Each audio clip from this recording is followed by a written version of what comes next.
श्राद्ध जो करते हैं, जो मरने के बाद जब श्राद्ध कर दिया पितृ बन गया, पितृ बनने के बाद वह आत्मा भूख प्यास से वहां तड़पती रहती है, उसको भोजन नहीं दिया जाता है। फिर क्या होता है कि यहाँ से बहुत वर्षों बाद, कुछ दिनों बाद कोई उसका गया जी में जाकर के जो अंतिम श्राद्ध पिंडदान करते हैं, तो विधिवत अगर कर दिए तो वहां से पितृ वाला जो शरीर है उसका नष्ट हो जाता है। पितृ वाला जब शरीर नष्ट हो जाता है तो वो क्या करेगी कि अपने कर्म के आधार से फिर उसको धर्मराज के दरबार के बाद फिर उसको क्या करेंगे कि जो कुछ पुण्य यहाँ पर किया रहता है उसको स्वर्ग में भेजते हैं। तो स्वर्ग में वहां पर खाने पीने सोने के लिए पूरा व्यवस्था रहता है, तो जितना पुण्य रहेगा उतने वो दिनों तक वहां स्वर्ग में रहेगी। और जैसे ही पुण्य वहां से खत्म हो जाता है फिर उसको नरक में ठोकते हैं, वहां पर आग जलती रहेगी, पानी बरसता रहेगा, बरसात रहेगा, उनमें ठोक देंगे 10,000 बरिस 20,000 बरिस, वहां पर वो आत्मा दुख झेलती है। सब 84 उसको झेलने के बाद उसको 84 लाख योनियों में डालते हैं। पशु पक्षी कीट मकोड़े जिया जंतु यहाँ पर जितने हैं 84 लाख बार वह आत्मा घूमती है। घूमने के बाद एक बार उसको मनुष्य बनाया जाता है, यहाँ का विधान है, एक बार मनुष्य बनेगा। फिर उसने उस आत्मा को फिर दूसरा उपाय है कि गरुड़ जी पूछते हैं भगवान से कि आप हमें अब वो रास्ता बताओ कि हमें न तो नरक में जाना पड़े, न 84 लाख में जाना पड़े, न तो हमें स्वर्ग में जाना पड़े, हमारा मोक्ष हो। तो यहाँ पर भगवान ने बताया कि आप तत्व ज्ञान की तलाश करिए। जब आप तत्व ज्ञान मिल जाएगा, जब आप तत्वदर्शी संत की शरण में चले जाएंगे, तब वह तत्वदर्शी संत उस परमात्मा तक का जानकारी बताएगा, तब आपका मोक्ष हो जाएगा। आप किसी प्रकार नरक में 84 में नहीं जाएंगे, आपका ये दूसरा रास्ता है। हम ये गरुड़ पुराण और स्कंद पुराण दोनों के आधार से हमने आपको शॉर्टकट नौजवानी बताया कि आपको ये विधि है। लेकिन जो बात हम बताए हैं ये बात हमारे पास प्रमाण है इन ग्रंथों में, ये गरुड़ पुराण और स्कंद पुराण में हमारे पास प्रमाण है। जैसे थोड़ा सा देख लीजिए कि यहाँ से मरने के बाद जो आत्मा को पितृ बना देते हैं, श्राद्ध पिंडदान करने के बाद जो आत्मा पितृ बनती है उसको भोजन नहीं दिया जाता, उसको पानी नहीं दिया जाता है, वहां पर वो दुखी रहती है। देखिए आपको हम इसको दिखा रहे हैं,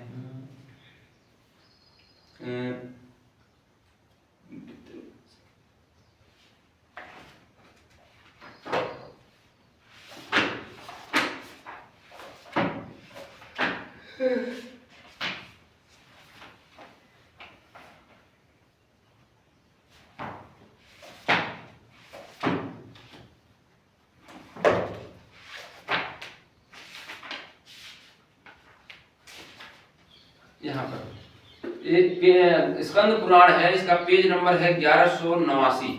यहाँ पर बोले कि मृत्यु पितृ बोले जिन्होंने मर चुका है, यहाँ से वो पितृ लोग बोल रहे हैं, दिव्य पितृगण हम मनुष्यों के पितर हैं, अपने कर्मों द्वारा मृत्यु लोक से स्वर्ग में आकर देवताओं के साथ निवास करते हैं। हम लोग कर्मों के आधार से हम लोग देवताओं के साथ निवास करते हैं स्वर्ग में, परंतु यहाँ हमें अत्यंत भयंकर भूख और प्यास का कष्ट होता है। देखिए वो लोग स्वर्ग में है लेकिन उनको शांति नहीं है, वहां भूख प्यास से कष्ट भी झेलते हैं। जो हमारे दादा परदादा लोग पितृ बन के हैं वो भूख प्यास से वहां तड़पते हैं, उनको भोजन नहीं दिया जाता, उनको पानी नहीं दिया जाता है। देखिए वह भूख प्यास से तड़पते हैं, जान पड़ता है कि हम आग में जल रहे हैं। यहाँ के नंदन आदि वनों में बड़े बड़े सुंदर वृक्ष हैं, सब में फल लगे हुए हैं, परंतु उन फलों का जब हम हाथ में लेते हैं और यत्न पूर्वक जोर जोर से खींचते हैं तो भी वे डाली से टूटकर अलग नहीं होते। जो स्वर्ग में जो पेड़ लगे हैं, फल लगे हैं, उस फलों को तोड़ते हैं तो वो फल नहीं टूटते और वहां भूख प्यास से तड़पते रहते हैं। प्यास से पीड़ित होकर यदि हम देव नदी गंगा का जल हाथ में उठाते हैं और पीते हैं, तब हमारे हाथ में उस जल का स्पर्श नहीं होता। उस जल को जब हम उठाते हैं पीने के लिए तो वह जल हाथ में उठता नहीं। देखिए वो बेचारे भूख प्यास से वहां पर तड़पते रहते हैं। तो हमारा क्या जिम्मेदारी है? हमारी ये बताइए कि जिसने हमारे लिए जमीन दिया, घर बना, मकान बना करके छोड़ करके हमारे लिए चला गया है, तो वहां पर अगर वो भूख प्यास से तड़पता है तो उसको छुड़ाने के लिए क्या हमारी जिम्मेदारी नहीं बनती है? हमारी जिम्मेदारी बनती है कि हमें उस पितृ लोक से छुड़ाना है, उसका भी कल्याण हो। तो इसके लिए आपको वही उपाय है, गुरु। आपको गुरु वहां पर जैसे यहाँ पर कोई सजा कर अपराधी हो गया, उसके ऊपर केस है, तो केस लड़ने के लिए आपको वहां पर एडवोकेट की जरूरत पड़ता है, वकील की जरूरत पड़ता है, आपका वकील मुकदमा लड़ता है। उसी प्रकार आपको उस धर्मराज के दरबार में आपका जो अधिकारी गुरु रहेगा वो मुकदमा लड़ेगा।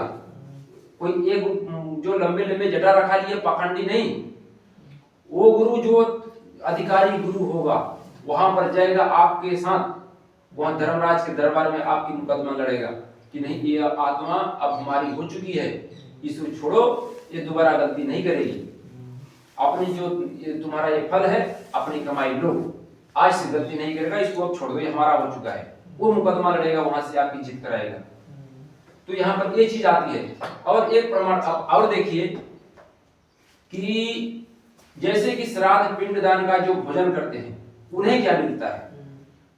जो कि बरही के नहीं जाना तो भैया बराबर नहीं रहा तू हो नहीं कहा अरे बड़ी खराब है बड़ा ये नाम नहीं गए ये होगा इसे क्यों नहीं कहा नहीं पूछता नहीं कहता कहना वो वहाँ भला घर नहीं करते खाटी में न बरहूँ कैसे कहना मैंने जी। अब देखिए उसके बारे में काम में लिखा है। हाँ ये वो उन्हें जाकर खाए से का होगा। हाँ उसको भी देख लीजिए। उसको बहुत लोग उत्तम माने वाले ना। देखिए यहाँ पर यह है हमारा स्कंद पुराण है, स्कंद पुराण पेज नंबर है इसका 1292। यहाँ पर लिखा है महादेव जी कहते हैं, महादेव जी कौन? शंकर जी। शंकर जी कहते हैं जो मनुष्य अमावस्या को दूसरे का अन्न खाता है उस व्यक्ति को मिलेगा जिसने भोजन आपको कराया है। कौन सा पुण्य मिलेगा? आपका पुण्य, आपका जो बैटरी चार्ज है वो आपसे कट करके उसके खाते में चला जाएगा। बैटरी चार्ज हो गई। ठीक है। हाँ अनायारंभ के दिन प्राया अन्य भोजन करने से 6 महीने का पुण्य चला जाता है। अनायारंभ ये कुछ होता है, इसके बारे में हमें ढंग से पता नहीं है, इसका मतलब कोई श्राद्ध पिंडदान है, इसका भोजन करने से 6 महीने का पुण्य चला जाता है।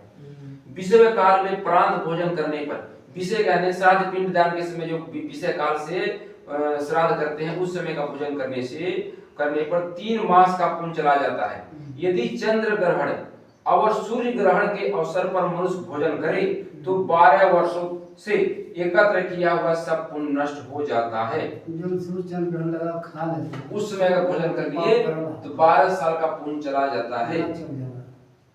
संक्रांति के दिन दूसरे का अन्न ग्रहण करने पर महीने भर से अधिक का समय का पुण्य चला जाता है।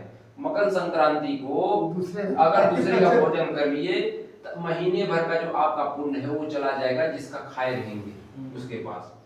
आद्य श्राद्ध एकादश श्राद्ध में प्राण भोजन करने से 3 वर्ष का पुण्य चला जाता है। एकादश श्राद्ध 11वें दिन का जो श्राद्ध होता है ना, मरने के बाद जो घाट करते हैं ना, 11वें दिन का भोजन करते हैं, 11वें दिन का जो भोजन करने वाला है उसका बता रहा है एकादश श्राद्ध प्राण भोजन करने से 3 वर्ष का पुण्य चला जाता है। अगर आप 11वें दिन का भोजन कर दिए जिसके घर जाकर तो आपका 3 साल का पुण्य चला जाएगा। किसके खाते में? जो खाए किसके खाते में जाएगा? जिसका खाए रहेंगे वो मरा है उसके खाते में जाएगा। उसके भाई वो पुण्य पागल ना तो खाए तो पाप होगा। मासिक श्राद्ध भोजन करने से 8 वर्ष का, 6 माही श्राद्ध करने से आधे वर्ष का। पहले क्या था देखिए कि मरने के बाद हर महीने में श्राद्ध होता था, लेकिन अब ब्राह्मण लोग समय के बाद फाइनल कर देते हैं, तो ये सब करने से नष्ट हो जाता है। अस्थि संचय श्राद्ध में दूसरे का अन्न खाने से उसका जन्म भर का पुण्य चला जाता है। अस्थि संचय जैसे मरने के बाद जो हड्डी उठाने जाते हैं ना, और 3 दिन में हड्डी उठा करके कहाँ जाते हैं? गंगा जी में डालते हैं या और किसी नदी में डालते हैं। तो जब हड्डी उठाने आप जाते हैं तो जिसके घर का व्यक्ति मरा है उसके अगर आपने उस दिन अगर भोजन कर लिया, तीन नहाना दिन अगर उसके घर का अगर भोजन कर लिए तो आपका पूरे जीवन भर का पुण्य चला जाएगा। हाँ, जो मरे हुए मनुष्य की सया का दान लेता है, जो व्यक्ति मरा हुआ है उसके बदले में उसका कपड़े का दान लेता है, जो ब्राह्मण लोग दान लेता है, जो वेदाध्ययन को बेचता है तथा जो ब्राह्मण धन का हड़प लेता है, ऐसे लोगों की शुद्धि कभी नहीं होती। जो ब्राह्मण लोग लेते हैं ना, दान लेते हैं धन का, कपड़े का, चरपाई का दान लेते हैं, उनका कभी शुद्धि, उनका छुटकारा नहीं होता। उनके ऊपर भार लगता है, उसको वहां पर दंड भोगना पड़ेगा। ऐसे लोगों की शुद्धि कभी नहीं होती। एक मास सुवर्ण, एक गाय अथवा आधी अंगुली भूमि भी जो चुराता है वह प्रलय काल तक नरक में जाता है। वो चोरी भी अगर करता है तो वो आधे वर्ष तक आधा वो नरक में जाएगा, प्रलय काल तक नरक में जाएगा वो।